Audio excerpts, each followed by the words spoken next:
What's up, y'all? I'm Cam. We're standing behind a rental. I'm going to tell you guys how I buy and sell real estate profitably, and then how to buy a rental that actually cash flows a little bit. They don't cash flow a ton right now, especially when you want nicer assets like this, what I consider a nicer asset at least. It's all up to interpretation, I guess.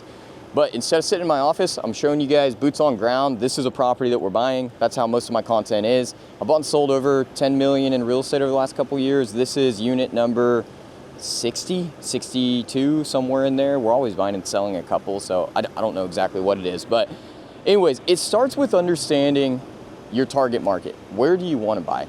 Because when you're looking at real estate, especially rentals, you have A class, B class, C class, D class. And so you want to figure out, do you want to buy A class, which would be like very nice asset in a very nice area? You probably aren't going to cash flow much on that unless you're putting a lot of money down. Or do you want to buy on the other spectrum, D class, which is probably a rough asset in a rougher area, but typically they cash flow a little bit more. I'm kind of like a B minus C buyer on most of my real estate. This is what I would consider, when I'm done with it, to be like a B class asset in a B class area. This is my hometown. I'm a little biased towards it because I do know the area so well. But we're right across from the park. We're in a nice little older neighborhood here. All of these homes are anywhere from like 50s builds, 60s builds, 70s builds. I don't buy anything brand new. It just doesn't make sense for me. But I also don't finance my real estate on a 30-year note, which we'll get into that here in a little bit as well, which makes cash flowing real estate pretty hard. Once you kind of identify where you want to buy, are you going for cash flow? Are you going for appreciation? Are you going for tax benefits? Because you kind of can get all of that. It just depends on what you want to focus on, you know? And for me, tax benefits are top of mind right now. And that's where my buy box is always changing a little bit. The moment tax benefits are at the top. That's why I'm holding some of these assets that maybe don't cash flow as much on paper, wouldn't have been as good of a deal in the past for me, but they have good appreciation, they have good tax benefits, and I can 1031 out of them here in the future because they're highly liquid with the way that we do our rehabs. That's something else. Real estate, in general, is considered highly illiquid. But for me, I'm able to make it liquid. I could turn this property in a week, less than a week. I could sell it off market. And that's because I force the appreciation. I have good equity, I bring a good product to market, and I can sell my stuff pretty quick. Also buying price ranges where they move a lot. ARV after repair value is gonna be $185,000. There's a lot of buyers in that price range. And so I could take this to market and sell it very quickly. And I know that because I've sold others here in the area in the same amount of time. So once we've identified what location we want, we've got to come out, look at the asset and see what type of condition that it's in. And so for me, I will lock up deals without laying eyes on them. But for a lot of people, especially if you're a newer investor, I would recommend you come out, look at the asset, because there's a lot of stuff that you can't see in the photos that you can see in person. And so I want to lay eyes on the property and just get myself, I'm going to do a general walkthrough, which we're about to do. And I want to get a general idea of like what the scope of work is. And so as I'm going around, I'm not going to write this down right now, but as I'm going around, I'm looking at exterior. So first I would like to look at curb appeal. Because curb appeal is important, especially in a market that we're in right now. It's 2025, end of year. It's really soft in some markets. Thankfully, Oklahoma's not one of those, but it is still pretty soft. And so if I want to sell this property and have confidence in selling this property, I need to be able to bring a good product to market. That starts with curb appeal. So as I'm looking out here, and this goes for rentals and for sales as well. You know, right now, the rental market's kind of soft as well. So if I list this for rent, I'm going to be competing against other rentals in the neighborhood. And so I've got to make sure that it looks good, feels good, is comfy as a home, that somebody wants to live here, in essence. And so to make a property have good curb appeal, it's really not rocket science. Like these posts here, like a front porch post, we'll do a 6x6 cedar post, which will look really good. We're already planning on painting all of the facade, which is this siding, which I don't know if you guys can tell. This is aluminum siding. Once you guys have seen a bunch of properties, you'll just kind of get a feel for it, but you could tell that's metal, so it's aluminum. You can see somebody's like backed into this or something, so we're gonna have to replace this portion. Not a big deal, corner piece. We're gonna replace that. This is old smartboard siding. This will make more sense once we go on the inside. But on the inside here, this is a converted garage, which I really like. It's already converted, it's done. The floor's been raised. All we gotta do is rip in cosmetics in here. I'm not a fan of converting the garages and not putting a window. Technically, for a legal room, you need a window and a closet. There's no window, there's no closet, so we're gonna have to fit that in there somewhere. But window is gonna go here. I'm just gonna go ahead and replace this siding because you can see it's just like old jank siding. It's not gonna look good when it's painted. So we're gonna go smartboard siding. Smartboard comes in 4x8 sheets. It's like 32 bucks per 4x8 sheet right now. We need like 2 sheets, so it's not a big deal. We'll replace that. It'll take my guys in no time. Windows are aluminum. I could probably get away with keeping the aluminum windows, but because I like my real estate to be liquid and I like to be able to turn it if I need to quickly, I'm gonna go ahead and update the windows. It doesn't take my guys long to install them, and so I just think that it makes sense. So we'll go ahead and throw some new windows in. I will tell you guys up here, something that I do to save cost on rehab, which you guys may make fun of me here, is I'll go like a standard window size, because this window here is gonna cost a decent amount of change, or we're gonna have to do 2 vinyl windows. I'll go like a standard window size, and I don't know for sure if we're gonna do this or not. My wife's recording today. She's probably gonna shake her head at this no. But sometimes I have to overrule that depending on what the rehab is gonna cost. We'll do a standard window, and then we'll trim in the sides, we'll frame them in, and then we can do like a cedar look. You see these shutters, that's what it is. We can do them here, boom. And then on this side as well. And so anyways, we don't have to do as large of a window, and it saves us on some labor as well. I mean, we do have the labor involved of framing this in, but we don't have the labor or we don't have the material cost of replacing this entire window. And so we'll figure that out when we get into the rehab. I'm not trying to get into the minutia when I'm running through all this stuff. I just really want to focus on like the major components of the rehab. Obviously, we need some landscaping. This property's been vacant for a little bit. Boom, hit some landscaping. Like I said, exterior paint. This right here is called soffit that's underneath. The soffit's in pretty good shape. There are some areas that we're gonna have to fix around the property, but we should be able to fix those without having to replace any soffit, at least on the front side, and then paint it, look really good. This up here is called fascia. Same thing, pretty good shape. It's all metal, looks good. We'll probably just paint it. I'm always looking when I'm going around a property, I'm looking at the stem wall. This is a stem wall here. This is a pier and beam crawl space home. So stem wall on the outside, and then there's just piers up underneath, which I'll show you guys that here in a little bit. But the stem wall's in really good shape. I'm not seeing any cracks. There's no like significant settling that I can tell. Not a foundation guy. That's what I would do on the exterior. Most of that siding's in really good shape, so I don't really have to worry about that. Roll on here to the inside. And so once again, when I'm come out to the property, I'm just getting an idea, what all do I need to do? Now, you guys are in a different position than me, maybe. I run my own crews in terms of just general remodeling. So paint, trim, tile, flooring, all of that stuff. I've got my own crews that I pay that are full-time on my team. So I know, I run my own rehab, and then I know what my MEP is gonna cost if I bring in an electrician, a plumber, an HVAC guy, or for the roof as well. For you guys, you're probably gonna have to get a contractor out here to price that stuff out. And so just something to keep in mind. I'm running through my scope of work. I'm estimating on my own. That's a risk that I take. And I just kind of know what to estimate for my HVAC guy, my electrician, my roof, etc., because I've done enough. But for y'all, you wanna come out, get your scope of work, and then meet your contractor out here, send him the scope of work, or whatever that looks like from there. But you're gonna have to have that extra step in there. For me, I don't have to have that, but I did for a while. I've just gotten to the point where I don't anymore. New light fixture here. Some new lettering, obviously not a big deal. A lot of times on these screen doors, we'll just take them off, especially for a rental. It's just something that causes issues that there's no need for. Front door, front, back door, and interior doors will catch you if you guys aren't paying attention. This front door is in good shape. I mean, obviously there's some like nails that we're gonna pop out and whatnot, but we're just gonna keep this and paint it. We'll do new door handles all throughout, something to keep in mind, and new hinges. I see a lot of amateur investors not factor that, and that's, you know, $500, $600, $700 that you guys could miss out on. Demo out all this. We're gonna demo out the carpet, demo out this tile here. I always like to do a bounce test on these pier and beam. You guys hear? I don't know if you can hear that, but really bouncy. Yeah, the whole house is shaking. And so the reason why is on these older homes, they just didn't put as many piers underneath. I don't know why it wasn't a big deal, or they were built cheaply. It's not a big deal for us to fix. A lot of times we'll pull this carpet up, there's gonna be plywood, we'll cut a hole in the plywood, and then we'll get up under there, stack concrete blocks, and just support the crawl space all the way throughout. not that much labor to do, but it's something that I would factor because it's just like, you don't want this bouncing. It just feels cheap, you know? I don't want this bouncing around. And then in terms of like resale, if I ever sold this property, that's something that I'd probably be called out on, or the buyers would think there's foundation issues, which I'm not saying there is or isn't, because I'm not a foundation guy or a structural engineer, but I don't think there is.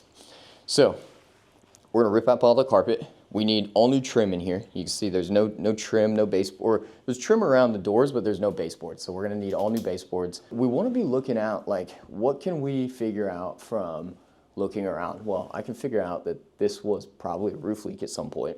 And I'll just go ahead and tell you guys the roof is shot. So we do have to factor a roof, which I already have. But that's, those major MEPs, mechanical, electrical, plumbing, you need to be looking out for because they can really bite you. If you didn't factor a roof in your rehab, that could be $7,000, $9,000, $12,000 that you don't have factored. And so anyways, we got a roof factored on here. We're gonna have to repair some of this sheetrock. You wanna catch that on the front end. It's just a little coat closet. Oh, we got the trim in here. That's what's up. So we already have some trim. Oh, look up in here. See, I didn't catch that on the front end. So we'll have to remediate that. Not a big deal. I assumed there were roof leaks. I already saw this one here. And so we're gonna have to get up there and make sure it didn't cause any extra damage, but we'll figure that out once we get into the rehab. So you can see hot water tank here. I don't care if the seller says the hot water tank works or not. This thing's getting replaced. It's probably 25 years old. You can usually tell it'll have the year on here, but when they look this bad, I just get rid of them. Yeah, so 110303. It's from 2003. That thing's going. It's going to be out of here. And so we already factored a new hot water tank, but once again, when you guys are walking around, you want to be like an investigator, figuring out what's going on, what needs to be replaced. If you have a good contractor, they'll help you out with that, but this is just stuff that I look at. So new hot water tank in here. You can tell this is a gas hot water tank because it's going to have a flue. You're always going to see a flue for the gas hot water tanks, and you're always going to see a gas line coming in as well. Electric, you'll see that there's no flue and no gas hot water or gas line either, and so that's the easiest way to figure that out. But we'll slap in new hot water tank. That's not a big deal there. This is a 3-bed, 2-bath, or really like 1.5 bath as it sits right now. I'll show you guys that here in a second.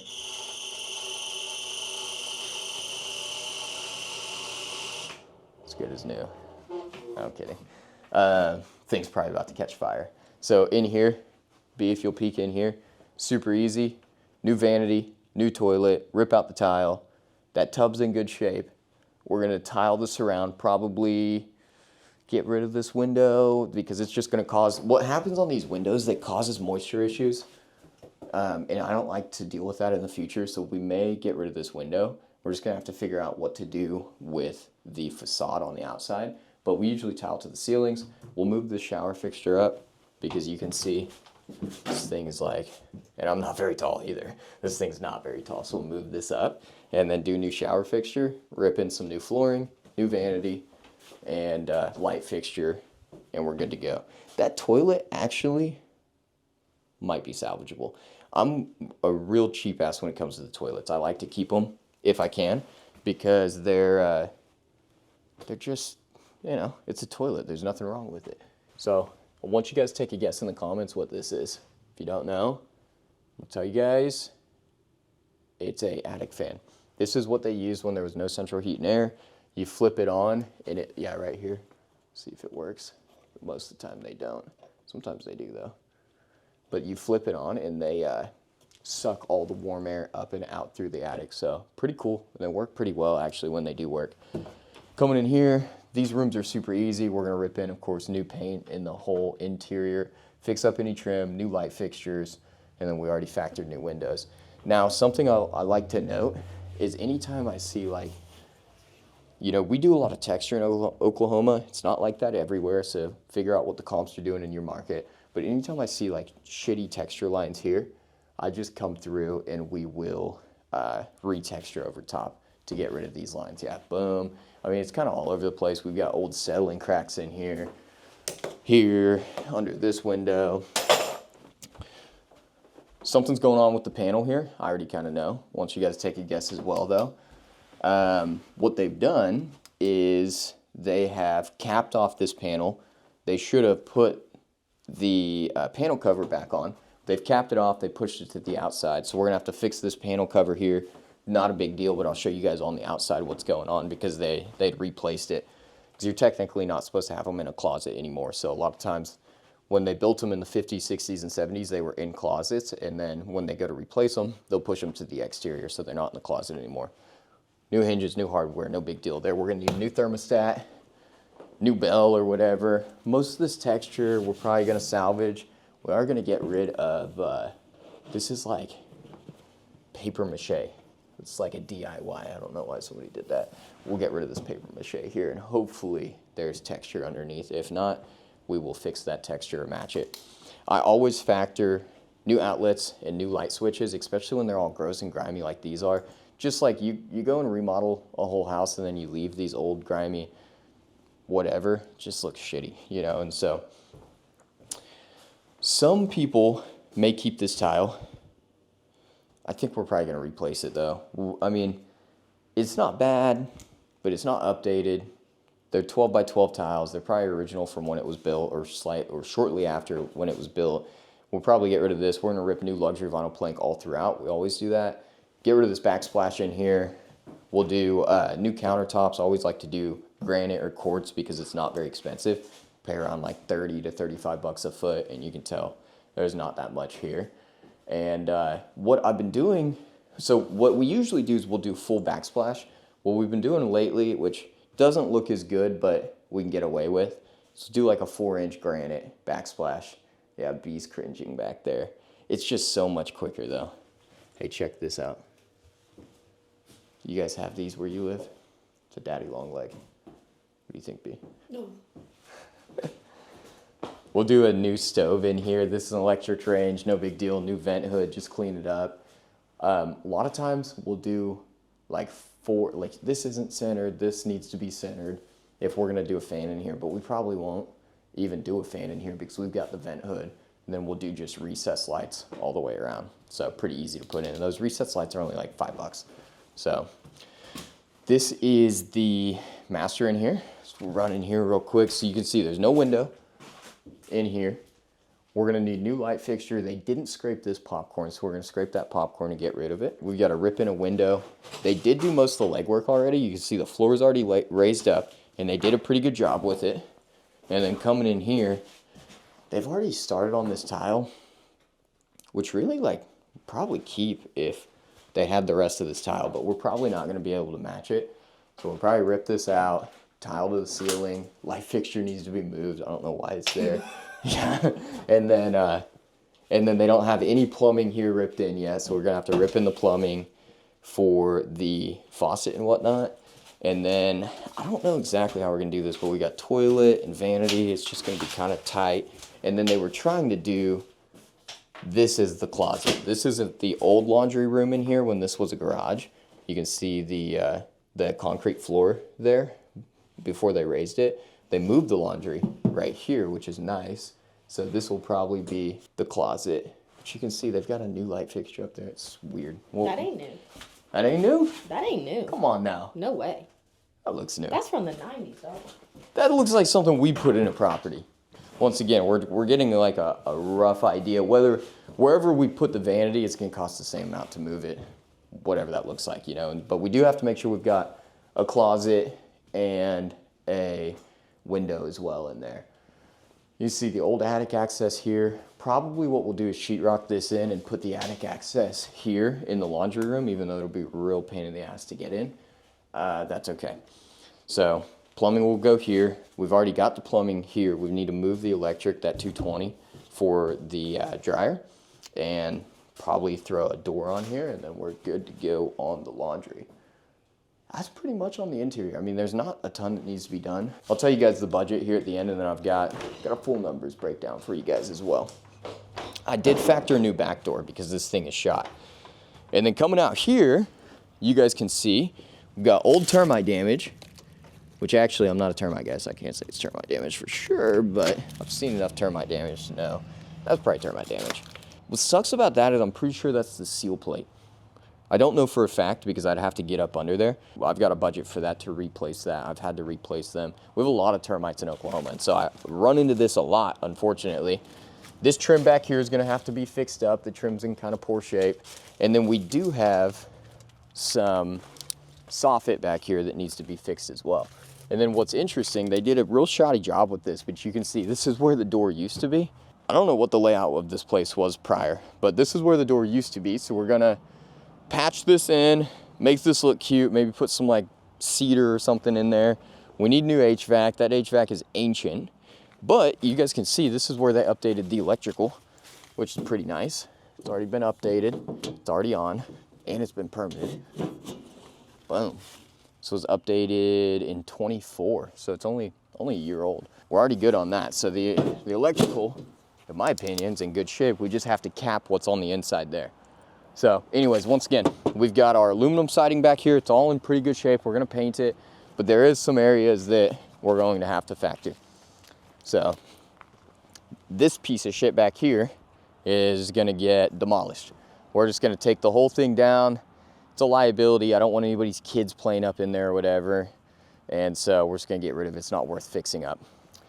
So once you've ran through, you've got your scope of work, then you kind of want to get into what your financing is going to look like. And so for me, I know that I can finance this a few different ways. Typically, like right now, what I'm going to finance it with is Bank First here in Oklahoma Bank. They're going to finance 90% of total cost. And all that means is what's the purchase plus the rehab, they're going to finance 90% of that. And so I'm buying this for $84,000. We've got some buy-side closing costs, which are going to be your lender fees, your title fees, stuff like that. We've got, I'll tell you guys what the rehab is. I've got about $47,000 estimated with contingency and whatnot in here. And that's roof, HVAC, paint the exterior, replace the windows, interior. We just finished a project up a couple miles from here, maybe a mile and a half, and it was a little bit larger. We spent $30,000 on that one, but we didn't replace the roof and the HVAC. And so by the time you factor the roof and the HVAC, that's how we come up with that 50. And so usually when I'm estimating numbers, I'm estimating based off of number of weeks for like my general labor guys, plus whatever I think the electrician, the plumber, the HVAC guy, and the roofer is gonna cost. But I've replaced enough roofs and HVACs and mess around with the electricians enough that I kind of just know what the cost is gonna be. But for y'all, get in here, get your scope of work, figure out exactly what your rehab's gonna be, and then you wanna figure out your financing. Are you gonna finance this with short-term financing, like a hard money loan, private financing, and then are you going to refinance out into a longer-term loan, like say DSCR? That's what a lot of people do, especially when you're BRRRRing. For me, I'm gonna finance this with Bank First. I'm gonna tell you guys what I'm gonna do, and then I'll tell you guys what you could do if you wanted to be a little bit more profitable. I'll tell you why I'm not gonna do that as well. So I'm gonna buy this Bank First, 90% of cost. If you take the purchase price of $84,000 plus the rehab of $47,000 plus a little bit of holding costs and a little buy-side closing costs, we come up with right around $136,000. And so Bank First is gonna finance 90% of that number. So they're gonna finance $122,000. Here, we can roll in. $122,000 roughly is what that is. And so I will have whatever the difference of that is out of pocket. So I think that's right around like $14,000 or so out of pocket, which is okay with me because I'm okay with trapping a little bit of money in my deals. Some people are not okay with trapping money in their deals. For me, and it really just depends. Do you have a cash problem? Like for me, the $14,000 is not gonna make a difference whether it's in my bank account or in a deal because I know that it's liquid. I know that I could go cash out, refinance that at any time. But the reason why I don't like to cash out refi is because I'm having to pay unnecessary fees. And so if you go from a hard money loan, let's say you get 12% interest, 3 points, which is pretty entry level for a hard money loan.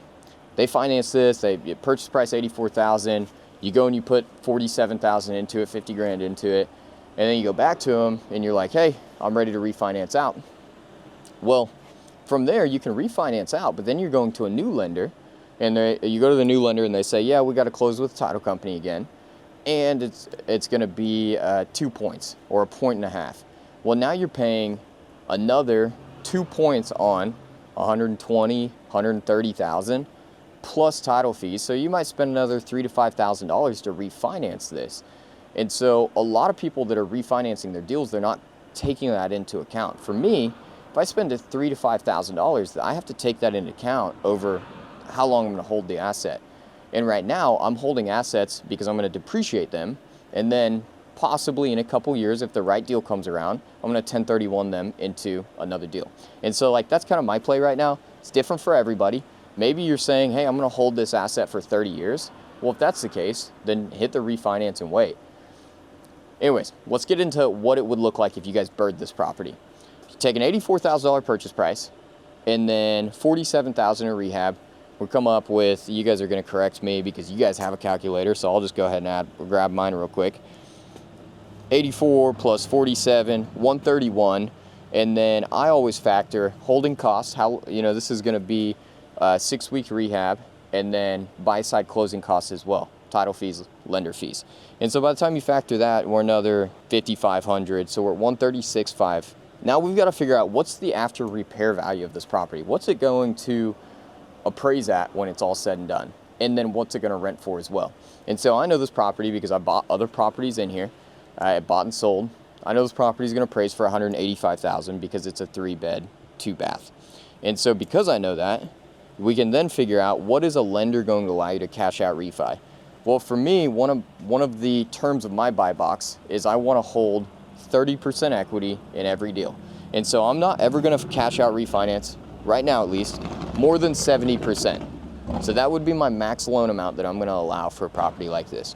There are other investors out there that are okay cash out refining more than 70%. Some lenders will go up to 85%, which I think is crazy.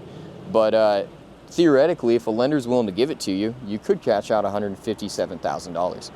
You can see where this can really change what your cash on cash return looks like, what the end equity position is, et cetera, et cetera. And that's where just everybody's a little bit different. For me, I'm a more conservative investor. I'm okay carrying a little bit of debt, but at the same time, I still want that equity in case I have to turn and burn this deal. Because I could always go sell it for 75, 80% to another investor, make a little bit of money, and just move on. And that's how I make my real estate liquid. So anyways, we're gonna say theoretically it appraises for $185,000. We're gonna pull out 70%, $129,500. Well, then we gotta figure out, okay, what are the rental comps in the area? Well, I know because we've got rentals close by that the rental comps are about $1,450. And so this is gonna rent for $1,450, 3-bed, 2-bath. Once we figure that out, we can kind of back into what our cash flow looks like. And so I like to use this app here that's called Loan Calc. Take $129,500. In this case, we're going to run it on a 30-year note at 7% interest. Some people are getting better terms than this. Some people are getting 6.5 right now, 6.3. The only problem that I don't like with DSCR, well, A, you have to pay the refinance fees. B, is they have prepayment penalties. A DSCR loan, all it stands for is debt service coverage ratio. The lender is going to take what the property appraises for, and then the appraiser is going to go out and they're going to look at other properties that are for rent and figure out what you can rent this property for. Or if you have a renter in place, they're going to take the rental amount and make sure that that covers the debt service. That's the most important for the lender. As long as it covers the debt service, then they'll cash you out 70, 75, 80%, whatever that looks like.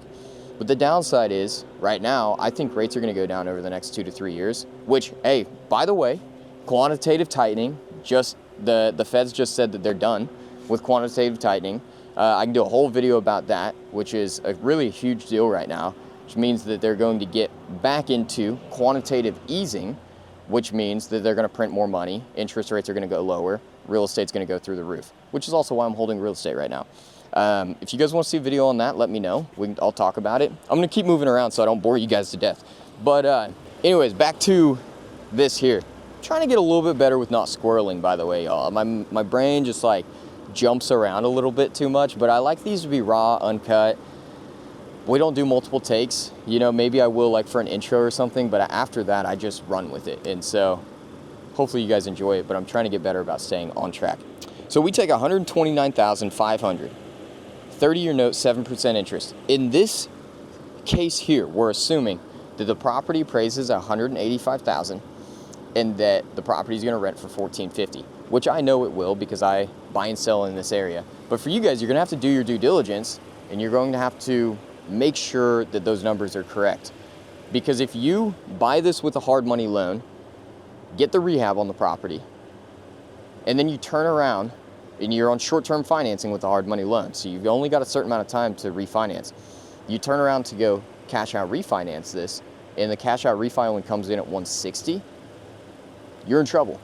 Or you only rent it for $1,300, you're in trouble. Now your cash is stuck in a deal. I've seen that happening to investors right now, actually. And so you need to make sure you know your numbers and that you can get the figures that you need.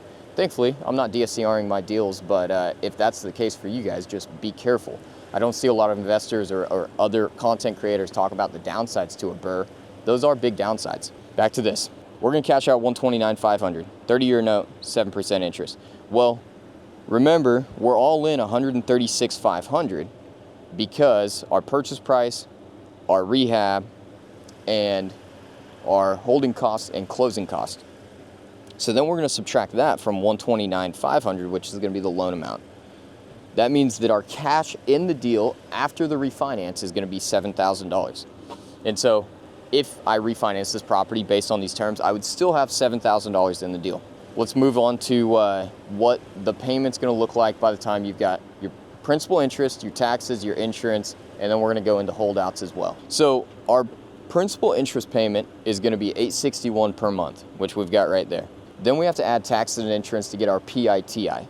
Well, I know taxes on this property are about $120 per month, and then insurance on this property is about $130 per month. And so we're at $1,111 with principal, interest, taxes, insurance. By the way, it's Halloween, y'all. Happy Halloween. B, what's your joke? What's your joke? Why can't ghosts have babies? Why can't ghosts have babies? I'm not gonna tell y'all. I'll tell you guys in the comments. So principal, interest, taxes, insurance is $1,111 per month. What some investors will do is they'll say, okay, nice, we're gonna rent this for $1,450. That means our cash flow is gonna be $339 per month, which is not true, because what a lot of newer investors don't account for is capital expenditures. So what happens when something major goes out or when something major happens? You've got maintenance, what happens when the toilet backs up and you got to send a plumber. Vacancy, not everyone's going to live here every month out of every year. Tenants are going to turn out and you're going to have a little bit of vacancy that you have to account for. And then for some people, property management as well. For me, I factor like a little bit for property management, but it's already covered by my other rentals because we property manage in-house. I've got a virtual assistant that handles all of it. We've got systems in place, so I don't account for that anymore on these smaller rentals like this. So to account for CapEx, maintenance, vacancy, CapEx, I'm typically 10% of gross rents. And so if gross rents are $1,450, then we're gonna multiply that by 12, then we're gonna multiply that by 10%.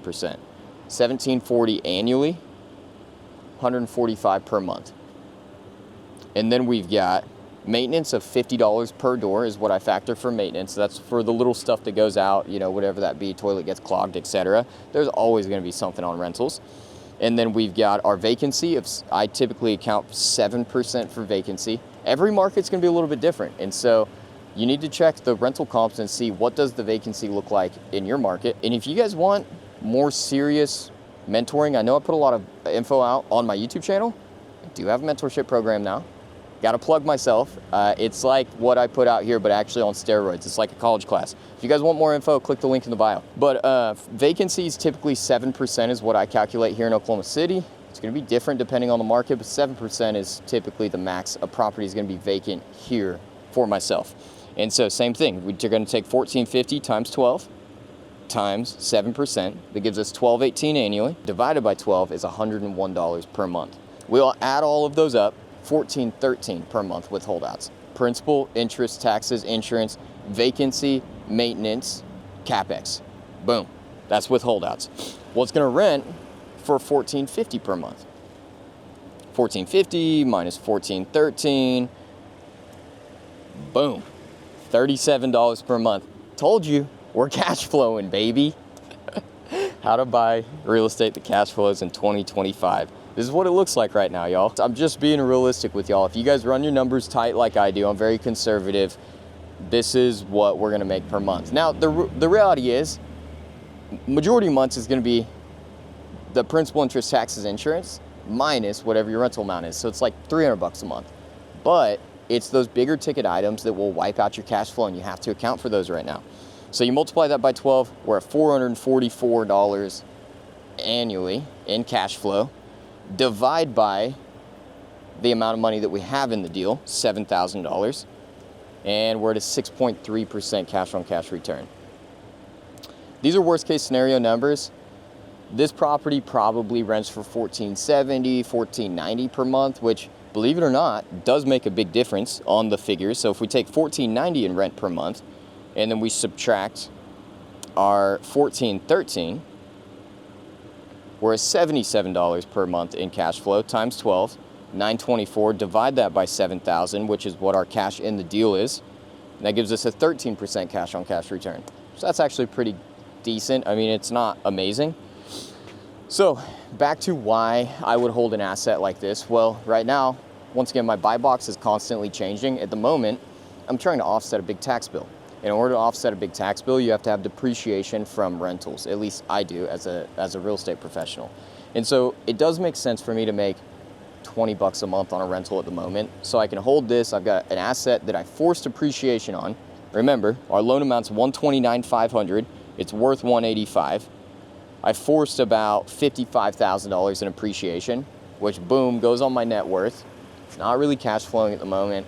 The goal is to hold on to this, and then I'll either refinance, or worst case scenario, let's say I go a year and rates don't get any better, then I'll sell it because I've got the appreciation in the deal. So for me, it makes sense to just kind of park my cash at the moment because I can offset the tax bill. That is how you buy real estate in 2025. This is not one of my bigger winners this year. I've bought deals that, for example, we bought one 30 minutes east of here earlier this year, $19,000, cheapest rental I ever bought it cash, and it rents for $500 a month. That deal on paper, yeah, B's like, I don't even know what deal that is. It was the little deal that we bought earlier this year. That deal on paper is really, really good. Cash on cash return, the equity that we've got in it, it's worth 50 grand now, but that's in a D class area. This is more of like a B class area, like I'm telling you guys about. And it's good now that I'm creeping up on 60 units. We'll probably be in like the 80 to 90 range next year. I don't know, maybe more. Depends if I can buy something a little bit larger. I need to diversify a little bit. And so this is being diversified here, even though it's not as good of a cash on cash return. It's in a good area, and I know it's fairly liquid because this is a pretty desirable area as well. That's the reality of real estate right now, y'all. I'm just gonna be upfront. There's a lot of guys online that are saying don't buy real estate, doesn't make sense to buy real estate. I still think it does, You get into a deal, you've got a little bit of cash in the deal, but I can tell you guys one thing for sure. Quantitative tightening is done for. The feds just came out and said that for a fact, which means rates are going lower. They just did another quarter basis point rate cut, and in doing so, they're gonna have to print more money. And when they print more money, the value of our dollar goes down, and the value of tangible assets like real estate goes up. It's not for every market, but I do foresee that happening in Oklahoma. It's been happening in Oklahoma, and it's gonna continue happening in Oklahoma. And so that's why I'm betting on real estate rather than having a ton of cash in the bank.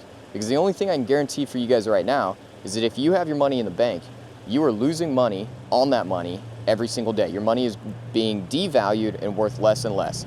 And you guys can see that with what you can buy for groceries. You can see that with what the value of real estate has gone to, the value of stocks, the value of crypto, which I'm not even a crypto guy, but everything's up right now. And that's because cash is not in a great state at the moment. And so anyways, when you look at a deal like this, and it's like all that work to make $20 a month, you can't look at it like that. You got to look at it like, okay, I created $50,000 in equity that's going on my net worth that will continue climbing each year.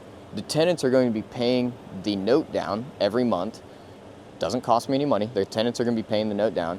And if rates go down, say they go in the 6s, say they go in the 5s, then the numbers look really, really good, because then you're actually making $150, $200 a month. And guess what? Rent's probably going to continue going up. So this might rent for $1,500 next year or $1,525. And so right now, a lot of people will laugh and say, you're a walnut for buying real estate in this market. But for me, I'm not looking at it today. I'm looking at it in 5 years or in 7 years. And so hope that adds value. If you guys can, drop a like, drop me a subscribe. If you guys want the full underwriting on this deal, then please drop a comment. Tell me which part you learned anything from, or if this was just all BS and you guys didn't learn anything, let me know. And then shoot me a DM on Instagram at @CamBurke, CamBurke, and I will send you guys all of my freebies. I've got a ton of other freebies as well, but I'll put the underwriting spreadsheet of this property on there as well. The numbers might be just a little off because I'm using more napkin math right now, but they're going to be pretty similar. Anyways, thanks for watching if you made it this far. Catch you guys later.